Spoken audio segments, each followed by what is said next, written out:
Bom, galera, vamos lá então, ó. Nesse segundo bloco, as questões que mais foram pedidas foram questões que envolviam calorimetria, tá? Quando envolvem calor sensível, calor latente, potência térmica. E tem até algumas questões que são um pouquinho mais complicadas, um pouquinho mais difíceis, que falam da vazão, falam da irradiação, da incidência solar, por exemplo. Então, com isso, eu separei duas questões que foram as mais pedidas, coloquei as dúvidas relativas e vamos fazer agora essas duas questões. Uma, primeira, que envolve calor sensível, calor latente e potência térmica. Essa questão é uma questão sensacional. Vamos lá, vamos ler comigo então. Então, a dúvida fala o seguinte: na questão 10, não entendi por que a potência durante o aquecimento P1 foi igual à potência durante a mudança de fase. Então, gente, vamos fazer toda a questão com calma, marcando os pontos, marcando os dados para ver essas dúvidas e justamente ajudar a esclarecer outras dúvidas. A questão fala o seguinte, ó, Faculdade de Medicina, a galera de Medicina, fique atento, hein? Sabe-se que um líquido possui um calor específico igual a 0,58 cal por grama grau Celsius, com o intuito de descobrir o seu calor latente. Então a dúvida é essa, ó. A pergunta é: qual o calor latente de vaporização? Foi realizado um experimento onde o líquido foi aquecido por uma fonte de potência constante. Então, ó, eu vou te responder uma primeira dúvida. A potência é igual porque ela é constante. Quando fala que a minha potência é constante, a minha potência é uniforme, né? Uniforme quer dizer constante, não se altera, até sua total vaporização. Obtendo-se o gráfico abaixo. O valor obtido para o calor latente e vaporização é... Vamos entender esse gráfico. Vamos lembrar também que quando eu falo em calor sensível, a quantidade de calor sensível, a equação é M vezes C vezes delta teta. M é massa, C calor específico, delta teta variação de temperatura. Então, qual é a característica principal do calor sensível? São duas características, né? Uma, muda a temperatura. E a outra, mantém o estado físico, tá? E qual é a característica do calor latente? A minha quantidade de calor latente é a energia necessária para que um corpo mude seu estado físico. A fórmula é M massa vezes o calor latente, tá? E quais são as características? Vou botar aqui apertadinho. Vamos lá. Primeiro vai ser: mantém a temperatura e muda o estado físico, beleza, galera? Então, para começar, você tem que entender a diferença entre um e outro. Lembrando, ó, que aqui eu coloquei a equação de um e aqui eu coloquei a equação de outro. Então, vamos lá. Vamos tentar agora achar no gráfico. No gráfico, vou manter a cor para ficar didático aqui, azul sensível. Em que etapa ele tem uma mudança de temperatura? Eu vou chamar de etapa 1, que é essa aqui, onde o cara sai de temperatura 0 e vai para a temperatura de 78 graus, beleza? Então, qual é a etapa que ele tem uma manutenção da temperatura, porém uma mudança de estado físico? Essa é a etapa 2. Na etapa 1, você vai reparar que meu tempo é igual a 10 minutos. Na etapa 2, o meu tempo é igual a 54 menos 10, 44 minutos. Porra, mas a senhora, você não falou nada de tempo. Falamos de potência. E qual é a equação de potência? Potência é igual a quantidade de calor sobre tempo. E se eu sei que a minha potência é uniforme, ou seja, a minha potência é igual, a minha potência na primeira etapa é igual à minha potência na segunda etapa. Mantendo as cores para ficar didático, potência é igual a quantidade de calor sobre o tempo. Olha o que a gente vai fazer. Potência, M vezes C vezes delta teta na primeira etapa sobre o tempo na primeira etapa. Isso é igual a M vezes L na segunda etapa, né? Vezes o tempo na segunda etapa. Galera, olha que maneiro. Vamos colocar os dados? Vamos! Massa, porra, não sei qual é a massa. Mas, gente, não é a mesma substância. Se é a mesma substância, eu posso simplificar. Corta a massa, vai, corta a massa. Ficou amarelinho aqui, ó. Vou cortar 2 vezes, só para você enxergar melhor. E agora, voltei para o azul. O meu calor específico é 0,58. Não vai ficar 0,58 vezes. Minha variação de temperatura, 78. Sobre meu tempo nessa etapa, foram quantos? 10 minutos. Isso é igual ao meu calor latente, que eu não sei qual é, mas eu sei que a etapa, o tempo é igual a 44 minutos. Gente, não está dividindo aqui? Passa para lá multiplicando, passa. Agora eu vou botar tudo na mesma cor. Vai ficar L é igual. Vai ficar uma fração aqui, ó. 44 vezes 0,58 vezes 78, isso divididos por 10. Se você fizer a continha, vai dar, aqui em cima só de multiplicação, 1990 divididos por 10, que é igual a 199. Opa, cal por grama. Gente, ele falou próximo de, então isso aqui vai ser próximo de 200 cal por grama é o gabarito. Beleza, galera? Essa é uma questão sensacional, porque ela envolve uma potência uniforme, e a potência uniforme quer dizer que eu tenho a mesma potência em todas as etapas do problema. Eu tenho a potência 1 igual a potência 2. E envolve, então, a definição de potência, que é a quantidade de calor pelo tempo. Foi. Envolve também uma relembrada do que é calor sensível. Calor sensível é aquele calor, é aquela quantidade de energia necessária para que uma substância altere a sua temperatura sem mudar o estado físico. Fique bem claro com isso. E o calor latente é o outro. É quando o corpo é a energia necessária para que o corpo mude o seu estado físico, mude o seu estado molecular. Tanto que a energia é sempre maior do latente do que do sensível, né? Mas sem alterar a sua temperatura. Pô, professor, tô com dúvida. Qual dúvida? Se, por exemplo, eu tiver uma panela com água a 10 graus Celsius e meu objetivo é ferver essa água, é que a água toda evapore. Vamos lá. Que tipo de calor eu tenho que aplicar? Gente, é uma etapa separada por partes. Como assim por partes? Primeiro passo, eu vou pegar a água, vou esquentar de 10 graus Celsius até 100 graus Celsius. E essa mesma água, essa mesma quantidade de água, ela vai mudar a sua temperatura, vai manter o seu estado físico. Então, nessa primeira etapa, um Q1 seria o quê? Seria um calor sensível. Depois, toda a água atingiu 100 graus Celsius. Agora, com toda a água, vamos supor que é um ambiente, nível do mar, aqui, praia, Leblon, Ipanema, Copacabana, né? Vamos supor que essa condição, no nível do mar, a pressão atmosférica é 1 atmosfera, ok, no nível do mar, e aí sim, toda essa água, eu vou continuar dando calor. E esse calor, sim, vai transformar toda aquela quantidade de água em vapor. Então, o estado físico vai se alterar sem mudar a temperatura. São etapas separadas, beleza? Tranquilo? Então agora vamos para uma segunda questão. E essa segunda questão, ó, abre o olho. Muitos pedidos aconteceram, porque é uma questão bem complexa no sentido de dados, de informações, né?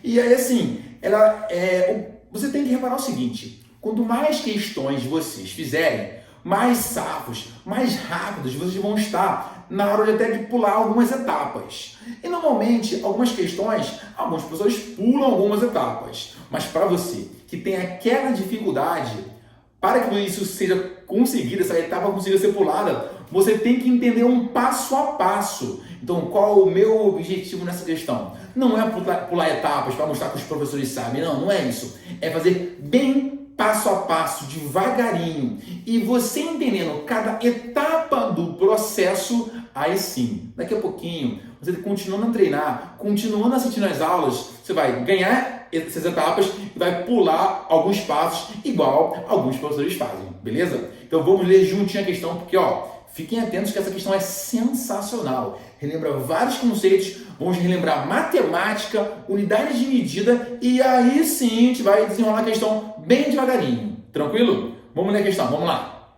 A questão fala o seguinte: um painel coletor de energia solar para aquecimento residencial de água com 60% de eficiência, o importante é você marcar cada dado aqui. Tem superfície coletora com área útil de 20 metros quadrados. A água circula em tubos fixados sobre a superfície coletora.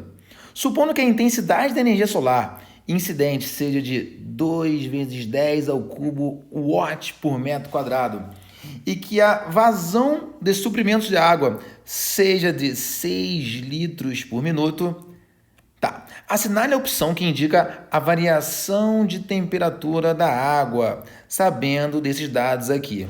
Bom, gente, sugestão para começar a fazer a questão. Cara, vamos anotar os dados, e já marcou os dados. A partir dessa anotação de dados, escrever algumas informações extremamente importantes. Primeiro passo, ele falou a tal da eficiência. E quando eu falo em eficiência, nós representamos com a letrinha N, tá? Alguns chamam de Ni. E essa relação aí é uma razão entre a minha potência útil e a minha potência total. Ele disse que a minha eficiência é de 60%. Porra, professor, o que é isso aí? Eu não estou entendendo nada. Bom, quando eu falo 60%, eu vou te falar de maneira simples. É a minha potência útil sobre a minha potência total. Eu vou falar como se você tivesse perdido a memória, como se você tivesse esquecido tudo, tá? O que é 60%? 60% por 100. Isso é igual ao quê? Divide 0,6. Ou seja, se eu pegar esse aqui que está dividindo, passar para lá multiplicando, nós podemos concluir que a minha potência útil é igual a 0,6 vezes a minha potência total. Tranquilo? Então, essa é uma primeira informação aí, ó, que ele deu, que fique bem claro, estou fazendo bem passo a passo, tá? O professor já ganhou algumas etapas porque partiu do ponto que vocês já tinham conhecimento prévio. Mas vamos lá. E aí, ele falou também um dado bem interessante, cara. Ele falou tal da incidência. Professor, intensidade da energia solar incidente. Eu não entendo o que é isso, não. Intensidade, vamos chamar de I, de intensidade. Aí você não sabe o que quer dizer, mas você percebe que a unidade é potência, é watt por metro quadrado. Watt é unidade de potência. Metro quadrado é unidade de área. Então, podemos falar que a intensidade da energia solar, ela é o quê? Ela é a relação entre a potência e a área. Então, podemos falar também, já nesse quadrinho de dados, já vou virar a página já, porque está acabando o espaço, que potência é igual ao quê? A intensidade vezes a área. Mas que potência é essa? Gente, essa é a potência que bate na placa. Então, essa seria a minha potência, deixa eu botar uma cor aqui, ó, total. Opa! Então, eu posso concluir nesse primeiro quadro aqui que a minha potência total é igual. Qual é a intensidade? Opa, olha a intensidade aqui. 2 vezes 10 ao cubo. E nessa questão, eu faço questão, né? Seria a redundância aí, de botar todas as unidades de medida. Watt por metro quadrado. Vezes a área. A área são 20 metros quadrados. Opa, eu tenho metro quadrado por metro quadrado. É uma multiplicação. Cortou. E aí, concluímos o quê? Concluímos que... Eu vou botar aqui em cima porque acabou o espaço. 2 vezes 20, normalmente é 40, né? Então, 40 vezes 10 ao cubo, o watt é a minha potência total. Beleza?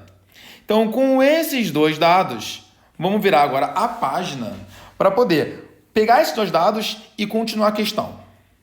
Agora, sabendo que a minha potência total é igual a 40 vezes 10 ao cubo watt, minha potência útil é igual a 0,6 da minha potência total, podemos concluir que a minha potência útil vai ser 0,6 vezes 40 vezes 10 ao cubo watt, beleza? Estou multiplicando 0,6 vezes 40, eu posso cortar esse 0 com esse 0, sobrou o quê? Sobrou 6 vezes 4, 24 vezes 10 ao cubo watt.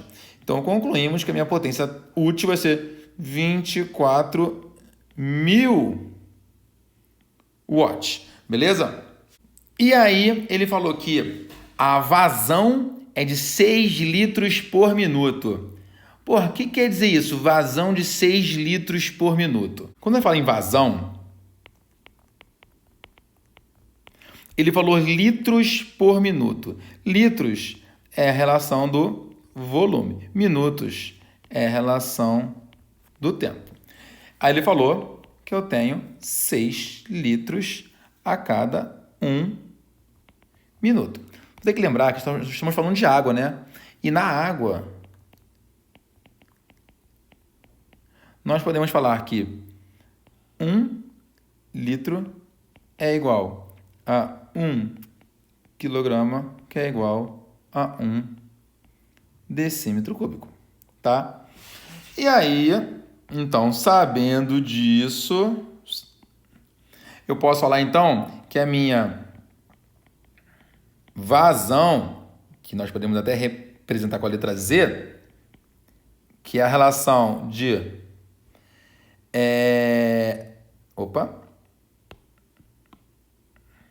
a minha vazão vai ser 6 quilogramas e 1 minuto não são 60 segundos.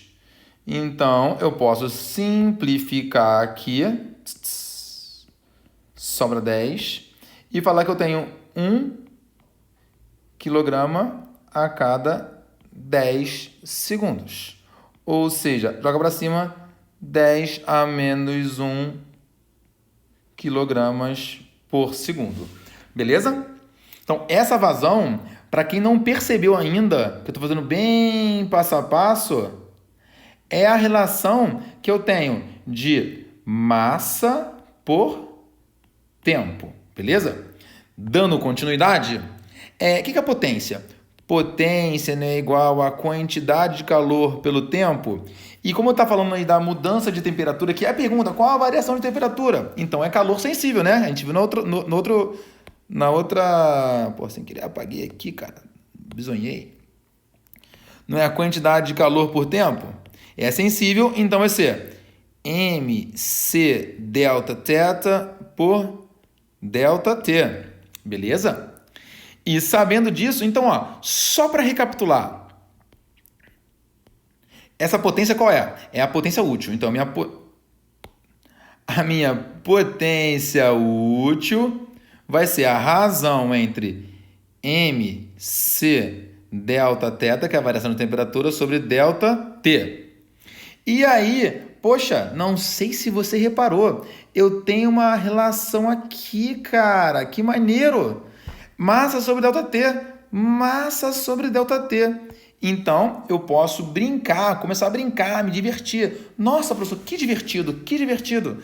E começar a juntar essas informações, tá? Eu tenho essa relação, eu tenho também a minha potência útil, isso aqui, a minha potência útil, o Czinho é o meu calor específico e isso aqui é o que eu quero saber, beleza? Então, vamos para a próxima página, porque essa página acabou.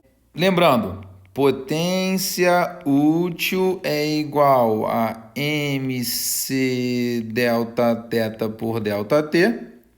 Minha potência útil vai ser 24.000. Opa, o quê? 24.000 watts. 24.000 watts não é igual a 24 1000 joules por segundo. Lembrando, eu vou colocar a unidade em tudo, eu faço questão, você vai ver por quê.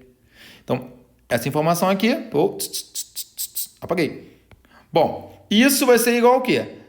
Aí nós vimos lá na outra vez que a massa por tempo era igual a 10 a menos 1 quilograma por segundo. Olha como é que eu vou botar. 10 a menos 1 quilograma por segundo. Botei embaixo, beleza? Aí ele falou o seguinte, ele falou que o meu calor específico, vamos lá, quando eu falo em calor específico, o calor específico da água não é igual a 1 cal por grama vezes grau Celsius. Aí ele me deu a relação que 1 cal é igual a 4,2 joules. Então, eu não posso falar aqui, substituindo, que é igual a 4,2 joules por grama vezes grau Celsius. Já eu resolvo isso, porque essa foi justamente a dúvida. Então, ó, vamos dar continuidade. 4,2 joules por, né? Então tá embaixo. Grama vezes grau Celsius, beleza? Isso vezes minha variação de temperatura, que é a minha incógnita. Então, só de sacanagem, eu vou colocar a minha incógnita com uma outra cor, só para ficar didático. Aqui não, pô. Um verde maneiro. Delta teta, beleza? Então, deixa eu voltar aqui pro meu azul. Então, essa informação aqui, eu vou apagar para ganhar espaço. Vou botar uma linha divisória aqui para continuar embaixo. Cara, eu não vou sair cortando ainda não, porque eu quero transformar alguma coisa. Você está reparando que aqui eu tenho quilogramas, aqui eu tenho gramas. E 1 grama são quantos quilogramas? Lembra que 1 quilograma é igual a 1000 gramas. Então, 1 grama é igual a 0,001 quilogramas, que é igual a 10 a menos 3 quilogramas. Lembrando disso, vamos substituir e continuar aqui essa loucura, ó. 24.000 joules por segundo. Professor, mas o professor fez muito mais rápido. Sim, gente, mas eu deixei isso bem claro. O meu objetivo é fazer bem passo a passo para quem está com dificuldade. Então, ó, isso aqui vezes 4,2 joules vezes o meu delta teta aqui, verdinho maneiro, sobre segundo vezes, sobre segundo vezes 1 grama, 10 a menos 3 quilogramas vezes, eu vou deixar em grau Celsius mesmo, porque é o que vai sobrar. Agora sim, galera, vou sair cortando em colorido para ficar didático, ó. Segundo com segundo, tá. Joule com joule, tá. Quilograma com quilograma, tá. Sobrou o que, galera? Só sobrou grau Celsius. Então, vamos passar tudo que está para um lado, multiplicando, tudo que está para o outro, dividindo. Vai ficar o seguinte, ó. 10 a menos 3 subiu, vai ficar 24.000 vezes 10 a menos 3 vezes... Vou botar 1 grau Celsius, só passar para grau Celsius. Divididos por, aqui, 10 a menos 1 vezes 4,2. Isso é igual ao meu delta teta. E aí, bem passo a passo, a gente vai concluindo a resposta. É só fazer conta. Pô, professor, que conta é essa, hein? Não, cara, aqui, ó. 3 zerinhos, 10 ao cubo. Com 10 a menos 3, cortou. Esse 10 a menos 1 aqui vai subir. Vai ficar 24 vezes 10 a mais 1. Quando subiu a potência, né? Mudou o sinal. Divididos por 4,2. Isso é igual ao meu delta teta. E para fechar a questão, meu delta teta vai ser... meu delta teta vai ser 240 divididos por 4,2 e de 240 por 4,2 vai dar 57,1 graus Celsius. Essa é a resposta, beleza? E com essa resposta, nós matamos a questão letra E, o gabarito, né? 57,1. E é uma questão que é considerada difícil, sim. Lembrando, a gente pode fazer ela pulando algumas etapas, mas eu fiz questão de fazer bem claramente, bem passo a passo, com esse objetivo, de você entender as etapas E você entendendo essas etapas, que é o passo a passo, cara, você vai ganhando prática, você vai resolvendo mais questões, você vai tirando mais dúvidas que a gente vai respondendo, a equipe aqui do QG, porra, vai te responder tudo, tá? E aí, com qual objetivo? Você vai começar a ganhar etapas. E vai ser mais uma vitória para você, vai ser mais um sucesso, beleza? Galera, tamo junto aí nessa primeira aula, aí nessa revisão inicial, tá? E até a próxima aula, até o próximo encontro. Gente, muito obrigado e diga tchau, gente. Tchau, valeu.